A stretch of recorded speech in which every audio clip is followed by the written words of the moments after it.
When you stand up to fight something, such as anxiety, it will fight back. That doesn't mean that you should give up or throw in the towel. Keep fighting.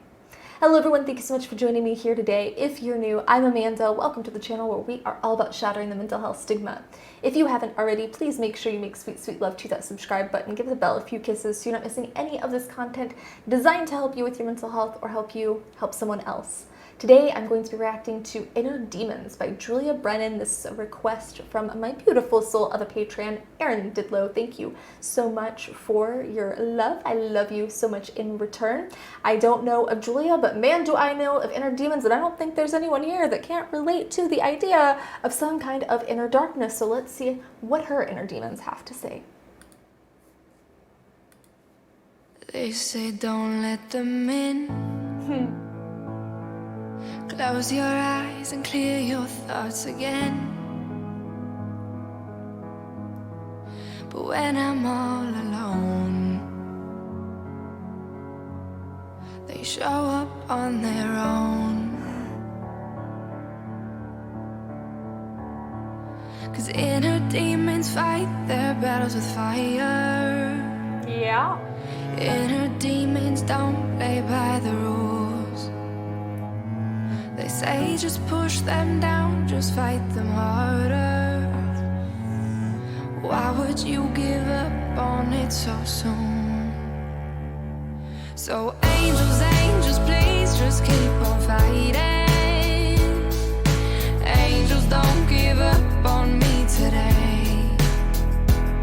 'Cause the demons, they are there, they just keep fighting. 'Cause inner demons just won't go away. Okay, so yes, the well-meaning advice of people who just don't get it. Essentially, don't let the depression get you down. Don't let the depression get to you. Brilliant, absolutely brilliant. Why didn't I think of that? Look, there isn't an internal light switch that illuminates all of darkness immediately. There's that little burning flame, there's that little candle, but you can't just turn on a light switch and suddenly disregard all of the darkness that's there. Brain doesn't really work like that. It's more like a candle that you can expand the flame, but you can't just make it go away. And you're not fighting hard enough. That's one that really hits me. Do you realize that I'm fighting every single second of every single day? And if I'm not fighting for some reason, it means that I have just collapsed from exhaustion. So don't ever tell someone who's struggling that they're not fighting, because you have no idea how hard they are kicking under the surface to stay afloat.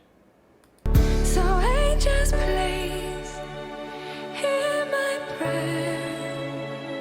Life is pain, life's not fair. So angels, please stay here. Take the pain, take the fear. They say it won't be hard, but they can't see the battles in my heart.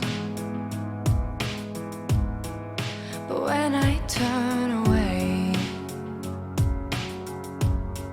the demons seem to stay.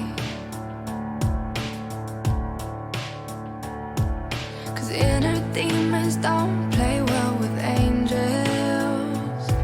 They cheat and lie and steal and break and bruise. Angels, please protect me from these rebels. This is a battle I don't want to lose. I like how he's kind of uncovering these different aspects. It's like he's uncovering different parts of himself. He's looking for some kind of a solution. He's looking for answers, and he keeps finding different, from my perspective, parts of himself, which I think is really cool. Nobody wants to lose their battle. Shall I say that again for the people in the back? Nobody wants to lose their battle. They say demons, I say shadow. It doesn't really matter what you call it per se. She's right, it doesn't play by the rules. It has no moral compass whatsoever, and it will do whatever necessary to obtain instant gratification, even if that means abuse or something resulting in death, unfortunately. Anyone that pulls the it's not that bad, just go outside card clearly needs a crash course in how the brain, depression symptoms, mental health works, because again, they just don't get it. And that can be incredibly frustrating.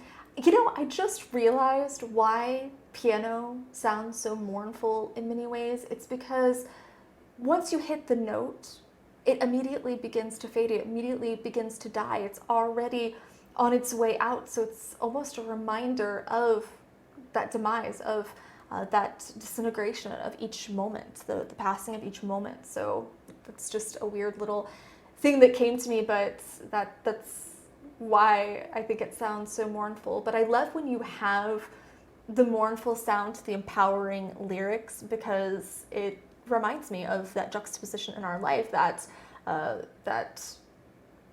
pull from each side, that you have this beauty that's almost battling with this darkness, and sometimes it can be hard to find a way to blend them, but when you do, it can create something so breathtaking.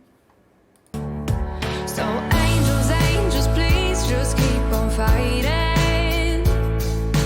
Angels, don't give up on me today. The demons, they are there, they just keep biting. 'Cause inner demons just won't go away. So angels, angels, please just keep on fighting. Angels, don't give up on me today. 'Cause the demons, they are there, they just keep biting. 'Cause inner demons just won't go away. So angels, please hear my prayer. Life is pain, life's not fair. So angels, please, please stay here. Take the pain, take the fear.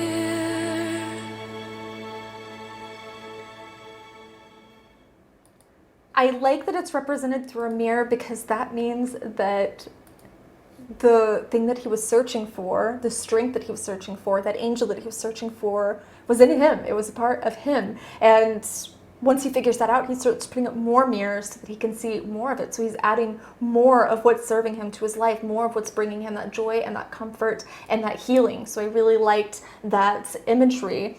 The angels aren't some external savior. I know there's probably a lot of people of faith who really resonate with this song, and that is absolutely okay if that's how you interpret it. But for me, the angels represent the light in you, just like the demons represent the dark. And this song is really almost a pep talk of sorts. Don't give up on yourself. No, the demons don't go away, but eventually, when they're forced to act with the angels long enough, or they're forced, to interact with the angels long enough, and the angels start standing up for themselves and start fighting back, as we were saying earlier, then they learn to get along. They really learn to start getting along with each other. And I can say that I've absolutely experienced that, where when I start giving my shadow her time in the spotlight, when I start finding ways that I can incorporate her into my life, that I can work with her instead of trying to work against her, instead of trying to extinguish her or silence her, when I can find ways to allow her to be heard that aren't abusive or damaging to me, then I've noticed that life becomes much more harmonious, and my mental health thrives a lot more. Life is suffering. Life is absolutely suffering. That's a big Buddhist concept, but it's true. Life is suffering, and life is full of injustice. But here's the misconception. Life's like that for every person. It's not just you. It's not just me. It's not just those of us that are struggling with mental health.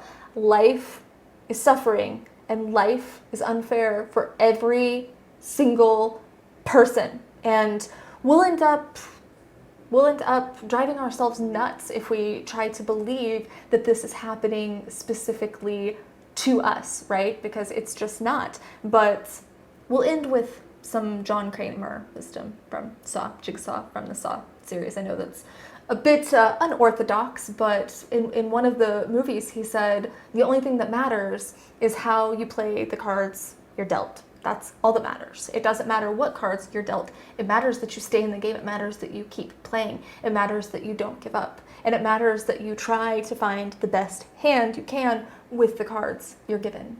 So how are you handling your cards? How are you staying in the game? Make sure you're sharing your mental health stories here in the comments. Good, bad, and crazy. That's how we shatter the mental health stigma, is by talking about it. You have a safe place here. Give this video a thumbs up. Share it. You never know who might need to see it. Thanks again, Erin, for a beautiful recommendation. And I love you guys so, so, so much. Mwah.